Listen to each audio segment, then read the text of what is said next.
সকালে বা রাত্রে রুটির সাথে খাওয়ার জন্য কিন্তু এভাবে একটা ডাল তরকারির সবজি বানিয়ে নিলে কিন্তু খেতে দুর্দান্ত হয়। তা প্রথমে আমি দুটো ডিম ভেঙে নিচ্ছি, আর ডিমে একটু লবণ দিয়ে দেব, দিয়ে ভালো করে ফাটিয়ে নিতে হবে। তারপরে কড়াইতে কিছুটা তেল দিয়ে একটু ওলট পালট করে ভেজে নিতে হবে কড়া করে। কাঁচা ভাজা থাকলে কিন্তু গন্ধ বার হবে পরবর্তীতে ডালেতে দিলে। হ্যালো এভরিওয়ান, সবাই কেমন আছেন? আশা করি সবাই ভালো আছেন। প্রতিদিনের ন্যায় আজও একটা ছোট্ট রেসিপি নিয়ে চলে আসলাম। ঝটপট করে রান্না দেখুন আর শিখে নিন। খুব খেতে কিন্তু মজা হয়, রুটির সাথে বা পরোটার সাথে একেবারে মজে ক্ষীর।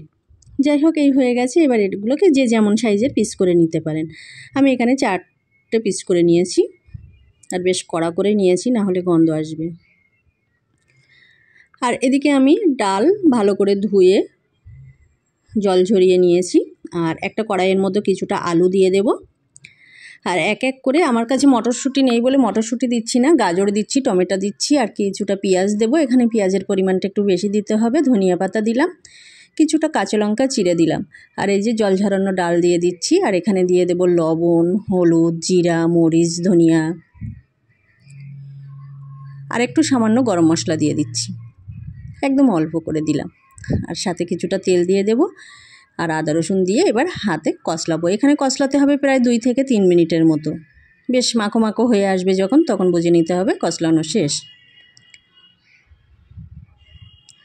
এই যে যারা এখনও শেয়ার করেননি, শেয়ার করে রেখে দিন, পরবর্তীতে ভিডিও দেখে রান্না করে নেবেন, আর কেমন হয়েছে তখনই জানাবেন। এই যে হয়ে গেছে। এবার আমি এখানে হাত ধুয়ে জল দিয়ে দেব। আর কিছু নেই, এবার উনুনে গ্যাস জ্বালিয়ে 20 মিনিটের মতো সিদ্ধ হতে দিয়েছিলাম। সিদ্ধ হয়ে এসছে, এবারে আমি একটু ঘুটে নেব।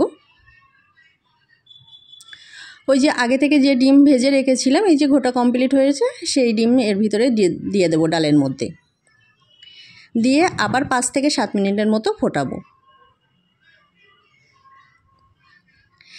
এবারে ফোড়ন দিয়ে নামিয়ে নিলেই কিন্তু রেডি ডিম ডালের একটা সবজি।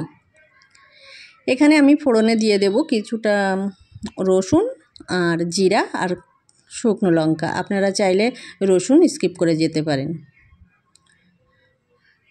তেল গরম হয়ে এসছে, দিয়ে দিলাম শুকনো লঙ্কা, দিয়ে দেব রসুন চিপকে, আর দিয়ে দিচ্ছি জিরা। হয়ে এসছে, এবার ফোড়নে দিয়ে দিলাম।